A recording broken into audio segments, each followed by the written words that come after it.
हम सब में से किसी न किसी का सामना कभी न कभी इस तरह की मखलूक़ात से ज़रूर हुआ करता है जिनके बारे में हम आम तौर पे बातें नहीं करना चाहते। लेकिन अगर आपको लगता है कि आपका सामना कभी भी जन्नात से, चुड़ैलों से या इस तरह की मखलूक़ात से नहीं हुआ है तो ये ख्याल अपने जहन से निकाल दें कि आप इससे बचे रहेंगे।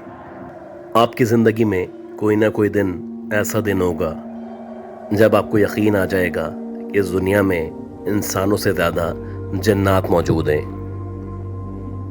ये जो कहानी मैं आपको सुनाने वाला हूँ ये उस वक्त की कहानी है जब बहुत सादा लोग हुआ करते थे, बहुत ही कम फैसिलिटीज़ मौजूद थी, ट्रांसपोर्ट भी इतनी ज़्यादा नहीं हुआ करती थी और हम लोग उस दौर में शकरगढ़ से करीब एक गांव में रहा करते थे।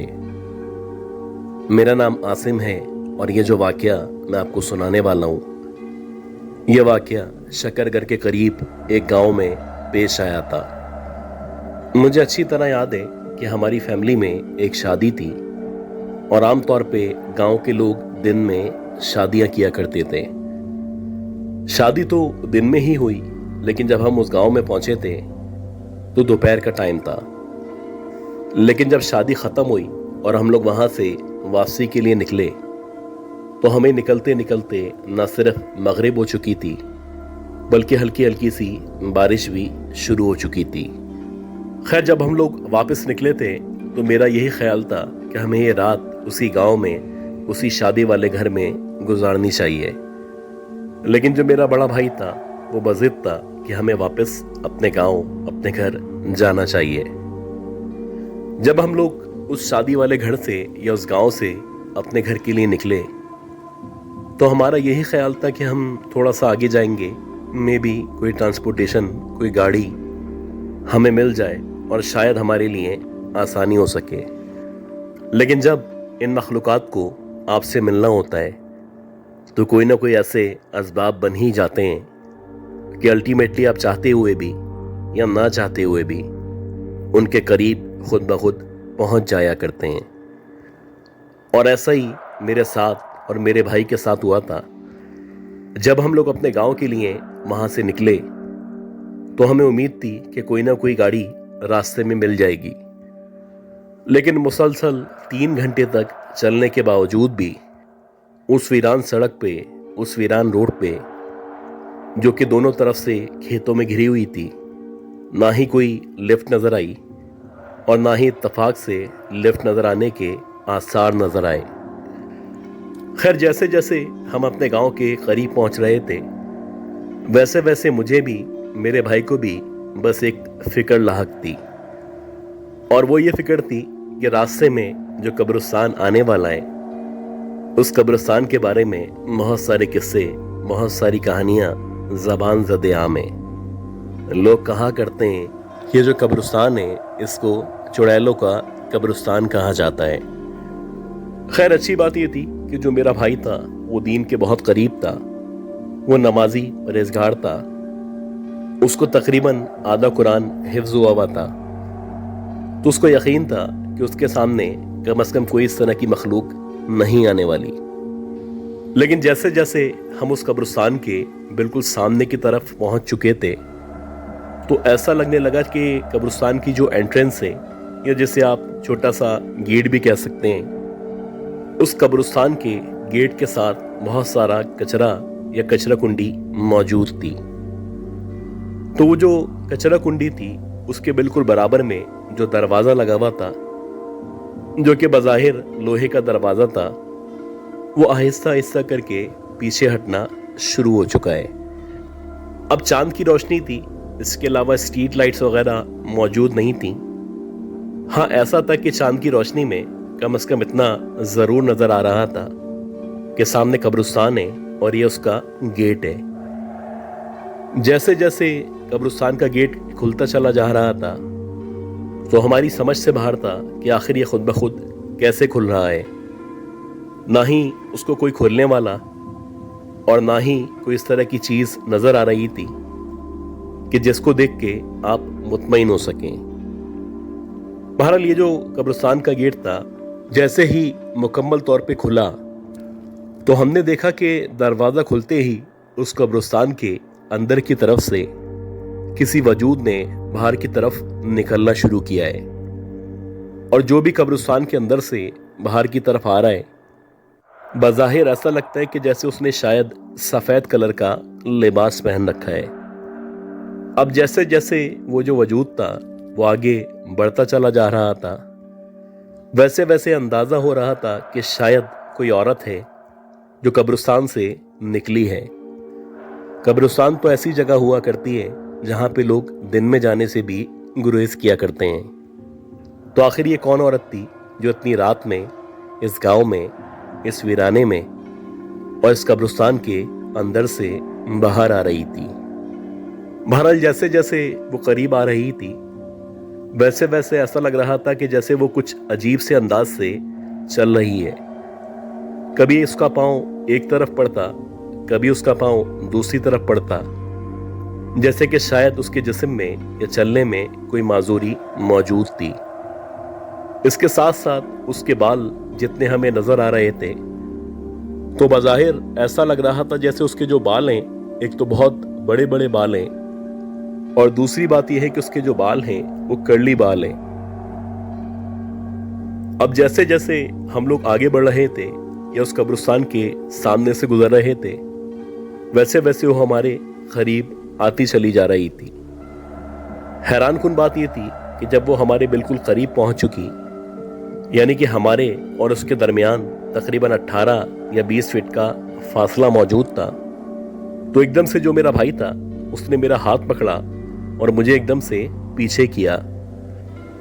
अब जैसे ही मेरे भाई ने मेरा हाथ पकड़ा और मुझे पीछे की तरफ किया तो इसी दौरानिये में मेरी नज़र उस औरत की आंखों पे पड़ी।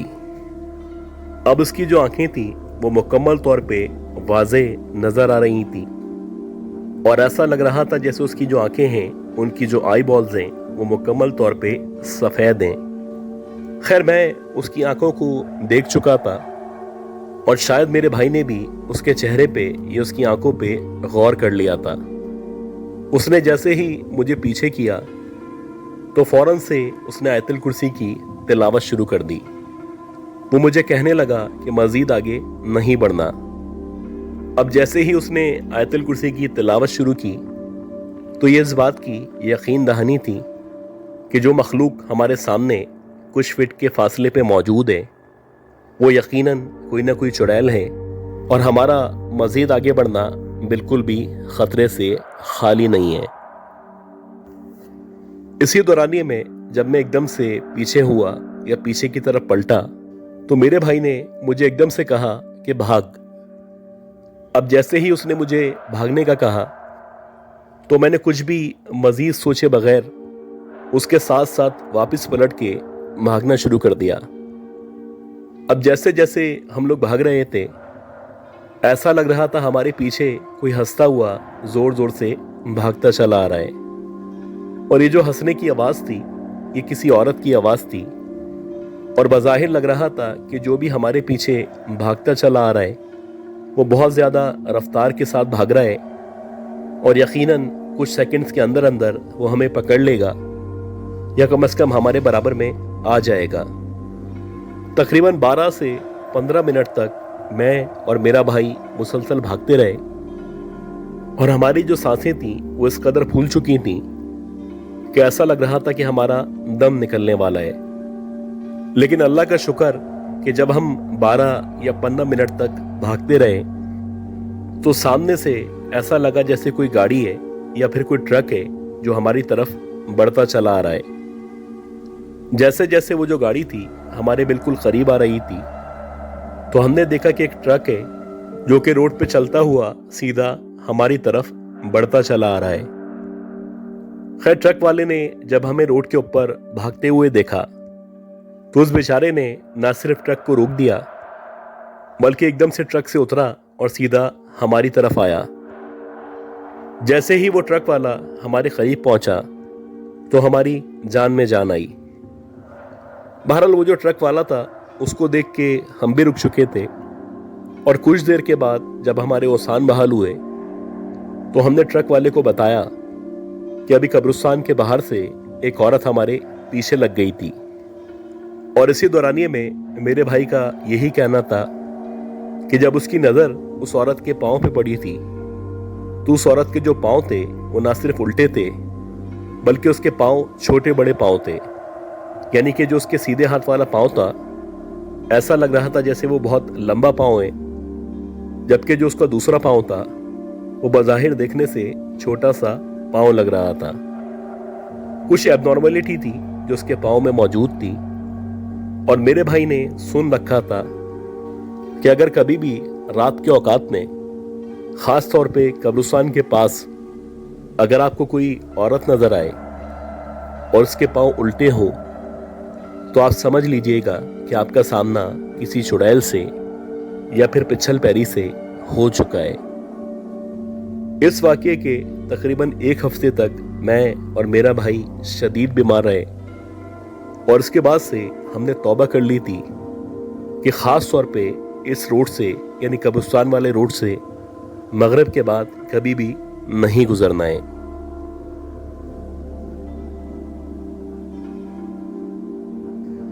मेरा नाम आतिफ है और आज जो वाक़या मैं आप लोग के साथ शेयर करने वाला हूँ ये 1990 में यानी कि आप कह सकते हैं कि अब से तकरीबन 33 या 34 साल पहले पेश आया था।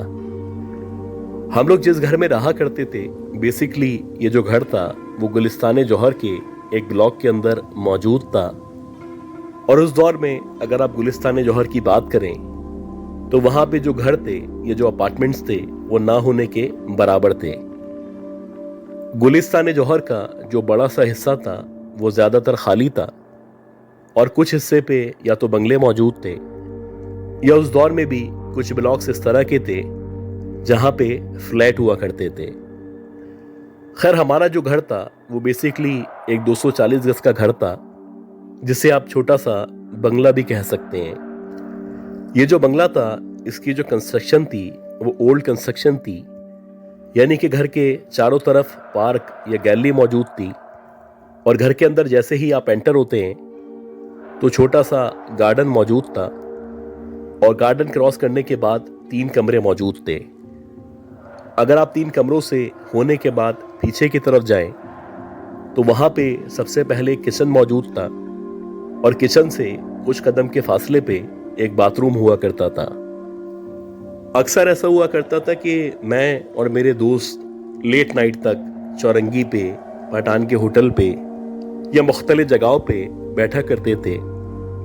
ख़ास तौर पे वहाँ पे उस दौर में स्नूकर क्लब हुआ करता था तो अक्सर मैं मेरे दोस्त 2 बजे तक 3 बजे तक स्नूकर खेलते रहते थे और जब हम लोग वापस अपने घर आते थे तो रात के तकरीबन 2 या 3 बज जाया करते थे। तो ऐसे ही एक रात थी और रात के तकरीबन 2:30-3 बजे का टाइम था जब मैं अपने घर के अंदर एंटर हुआ तो मुझे शदीद भूख लग रही थी। अब मेरी जो मदर थी वो भी सो चुकी थी, मेरी बहनें वो भी सो चुकी थी। खैर मैं अपने तौर पे मैंने सोचा कि मैं किचन में जाता हूँ और जाके कुछ निकाल के खा लेता हूँ। अब जैसे ही मैं कमरों से निकल के अपने किचन की तरफ गया तो मुझे ऐसा लगा कि किचन की जो लाइट है वो ऑलरेडी खुली हुई है। हालांकि हमारे घर में अक्सर ऐसा होता था कि जब मेरे घर वाले सोते थे तो घर की जितनी भी लाइट्स थी या जितनी भी एक्स्ट्रा लाइट्स थी वो सारी की सारी बंद कर दिया करते थे। बहरहाल जब मैंने किचन की खुली हुई लाइट देखी तो मुझे लगा कि शायद मेरी बहन या मेरी मदर अब तक जाग रहे हैं। अब जब मैंने किचन की खुली हुई लाइट देखी तो मैंने सोचा कि सबसे पहले चेंज कर लेता हूँ और चेंज करने के बाद जब मैं किचन में जाऊँगा तो अपनी अम्मी से या बहन से बोलूँगा कि कुछ खाने के लिए बना के दे दें। जैसे ही मैंने चेंज वगैरह किया और चेंज करने के बाद जब मैं दोबारा से किचन की तरफ गया तो अब मैंने देखा कि जो किचन की लाइट थी वो बंद थी। हालांकि मुझे मुश्किल से 5 या 7 मिनट लगे होंगे। अब मुझे बड़ी हैरानी हुई। खैर मैंने पहले कमरे के अंदर झांका तो वहाँ पे जो मेरी मदर थी या मेरी जो 2 बहनें थीं वो ऑलरेडी बड़ी गहरी नींद में थीं। उसके बाद मैंने बराबर वाले रूम में चेक किया तो वहाँ पे मेरे फादर सो रहे थे। अब इन लोगों को देख के लग ही नहीं रहा था जैसे 5 मिनट पहले ये लोग जाग रहे थे। अब मैंने सोचा कि किसी को जगाना बेहतर नहीं है, लिहाजा मैं वापस अपने रूम की तरफ आया और मैंने तकिया लिया, लेटा और आंखें बंद कर लीं। मैं पूरी कोशिश कर रहा था कि मेरी आंख लग सके, लेकिन क्योंकि मुझे भूख भी लग रही थी तो मैं चाहने के बावजूद भी ना सो पा रहा था और ना ही मुझे नींद आने के आसार लग रहे थे। खैर, मैंने अपनी आंखें बंद की हुई थी, अपने मुंह के ऊपर एक चादर डाली हुई थी, तो एकदम से मुझे ऐसा लगा कि जहां पे जिस कमरे में मैं लेटा हुआ हूं उस कमरे के बिल्कुल ऊपर की तरफ, यानी जहां पे छत मौजूद है, कोई मूवमेंट हो रही है या फिर कोई वॉक कर रहा है। अभी इतनी वाज़ेह आवाज थी कि इसका डिनायल मुमकिन नहीं था। खैर, मैं काफी देर तक सोचता रहा कि इतनी रात में इस छत के ऊपर कौन जा सकता है, जबकि जो मेरे घर वाले हैं वो सारे के सारे सोए हुए हैं। खैर, कुछ देर तक आवाजें आती रहीं, उसके बाद ये जो आवाजें थी ये आना बंद हो गईं। अब जैसे ही ये आवाजें आना बंद हुई तो मुझे लगा कि शायद कोई बिल्ली या कोई पेट एनिमल होगा, उसकी आवाजें आ रही होंगी। लिहाजा मैंने दोबारा से आंखें बंद की, चादर अपने मुंह के ऊपर डाली और कोशिश करने लगा कि मेरी आंख लग सके। अच्छा, कुछ देर बाद मुझे महसूस हुआ कि एकदम से किसी ने दोबारा से किचन की लाइट खोली है। अब मेरा जो रूम था या जहां पे मैं लेटा करता था, वहां से जो बाहर का हिस्सा था यानी कि जो किचन था वो मुकम्मल तौर पे नजर आया करता था। जैसे ही मुझे महसूस हुआ कि जैसे किसी ने किचन की लाइट खोली है, तो मैंने एकदम से जो चादर थी वो अपने मुंह से हटाई और सामने की तरफ देखने लगा। अभी जबकि मैं किचन की तरफ देख रहा था तो देखते ही देखते एक औरत किचन से बाहर निकली। ये जो औरत थी इसका बड़ा अजीब हुलिया था, बहुत ही भयानक शक्ल थी। ऐसा लग रहा था जैसे उसकी जो आंखें हैं वो बहुत ज्यादा सूजी हुई हैं और उसके जो बाल थे बहुत ही गंदे संदे बाल थे। बज़ाहिर देखने से ऐसा लग रहा था जैसे उसके बालों में बहुत ज्यादा मिट्टी मौजूद है। उसके साथ साथ उसके जो कपड़े थे वो ऐसा लग रहा था जगह जगह से फटे हुए हैं या बहुत ही पुराने कपड़े उसने पहन रखे हैं। देखते ही देखते ये जो औरत थी ये किचन से निकलती हुई न सिर्फ आगे बढ़ी, बल्कि जो मेरा कमरा था उस कमरे की चौखट पे आके खड़ी हो गई। अब मैं उसकी तरफ देख रहा हूं, वो मेरी तरफ देख रही है और देखते ही देखते जो उसकी आंखें थी, जो अभी बज़ाहिर सूजी हुई आंखें लग रही थी, उसकी आंखों की जो आई बॉल्स थी वो देखते ही देखते सफेद हो गईं। जैसे ही उसकी आंखें या उसकी आई बॉल्स सफेद हुईं तो उसके चेहरे पे एक अजीब सी मुस्कुराहट थी, या आप कह सकते हैं कि बड़ी खौफनाक मुस्कुराहट थी जो उसके चेहरे पे मौजूद थी। वहीं पे चौखट के पास खड़ी भी थी और मुझे तंजिया तरीके से देख के मुस्कुरा रही थी। मेरा ख्याल है कि मैंने 15 या 20 सेकंड तक उस औरत को देखा होगा कि एकदम से मुझे ऐसा लगने लगा कि मुझे शदीद सर्दी लगने लगी है और मेरे हाथ और पांव कपकपाने लगे।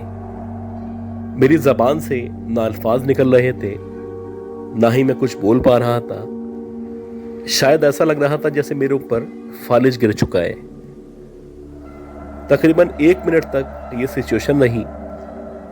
वो औरत चौखट पे खड़ी हुई थी, मुझे देख के मुस्कुरा रही थी और मेरे पास उसकी मुस्कुराहट का कोई जवाब मौजूद नहीं था।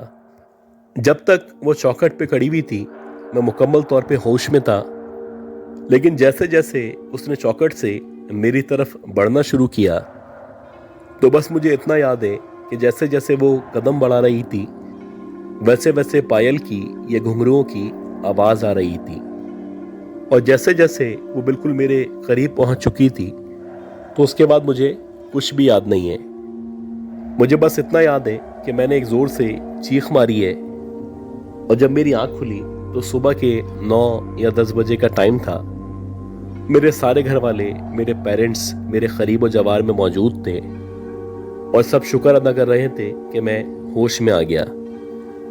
बहरहाल मेरे जो पेरेंट्स थे, जब उन्होंने मुझे होश में देखा तो उन्होंने मुझसे पूछा कि बेटा क्या हुआ था।